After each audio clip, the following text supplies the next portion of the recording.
Hey YouTubers, let's fix it with Biscuit here. And what we got here is I picked up a excuse me, Honda Odyssey.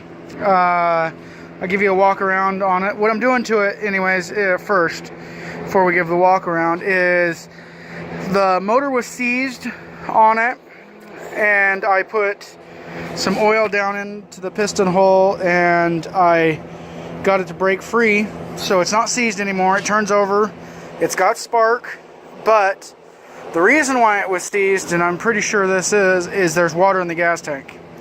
So what I'm going to do is I'm going to take the air cleaner off, I'm going to take the gas tank out, I'm going to take the carburetor off, and I'm going to clean them all.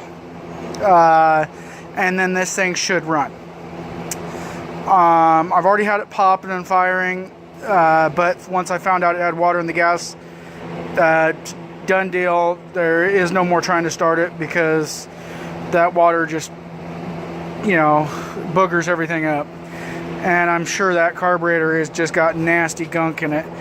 So yeah, let's give it a walk around. And I kind of got it stuck in here because it's hot and I want out of the sun. And here it is. It is a really original Odyssey. Most of the time you see these with broken fenders and all that. I don't know if these are original fenders or aftermarket, but they have no cracks in them. And I'm pretty sure, I don't know, a lot of these came with white and red. So I'm not positive on that. They have the Honda mud flaps, so it makes me think that they are original. And they're fastened on there with like original fasteners. So I don't know. I know the rims aren't original. That's for sure, because they're Douglas rims and they didn't come with that. And they came with steel rims, not aluminum. But it's even got the original leg belts that strap your legs in. I haven't seen those on an Odyssey in years. The harness for it is changed, the seat's changed, but those are the only things that I see that have changed. Because I don't know why they changed the seat really. I really like the original Odyssey seats. They're like a one-size-fit-all, but they're a real low-ride seat, and I'm going to look to see if I can find an original one and put it back on here and take this one off, because as you can see, it sets you forward a little bit, and it's awfully close to that exhaust pipe, and the original kind of slant so it stays away from there.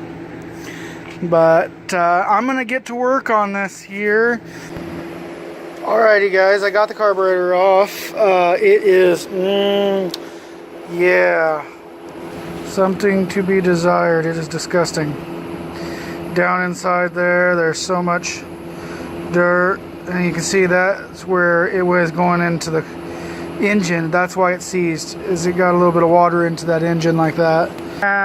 To take it apart, it's just the 4 screws on the bottom there, these ones here on the sides. Oh yeah, nummy, look at that. That'll start your freaking car in the morning, right? Alright guys, what we got here is I'm going to show you how to take apart your carburetor all the way. We already took off the bottom. I'm going to show you the most important pieces that you don't want to lose, and so let's get at it. Okay, so the first thing you want to do is you want to take your float off, and there's a little pin that you push through. Lots of times these get stuck, they only go one way. Take it, you set all your parts to where you're not going to lose them. Pull the float off, set it off to the side, and now the next is there's a little plunger here. You just tip it upside down and it falls out. You do not want to lose this, you want to be careful. And then you take out your jets. This is your main jet.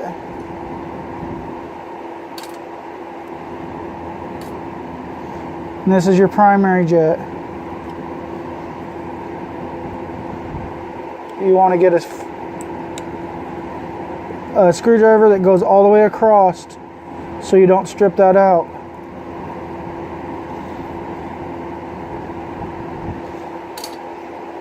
And now you want to take off your main jet holder. I don't know what it's called, so we're just going to call it a main jet holder.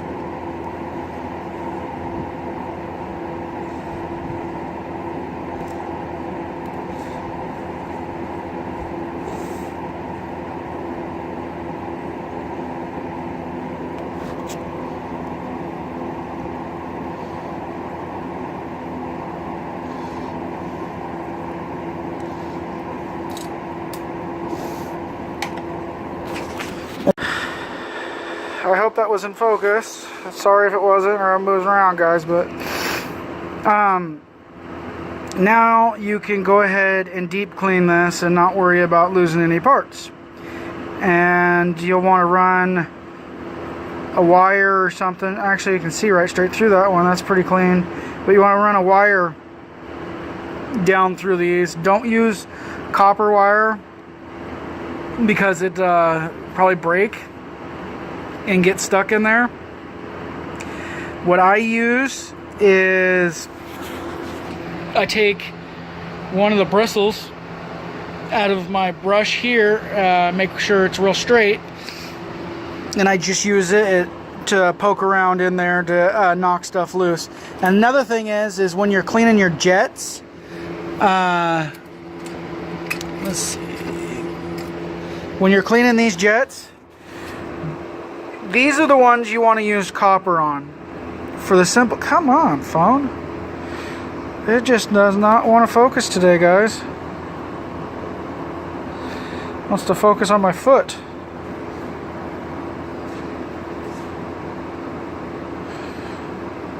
Huh. Okay, well, anyways, I guess I'll hold it 10 miles away.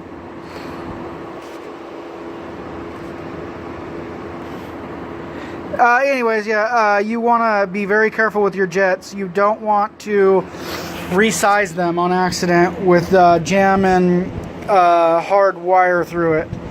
So, yeah, go ahead and use softer wire.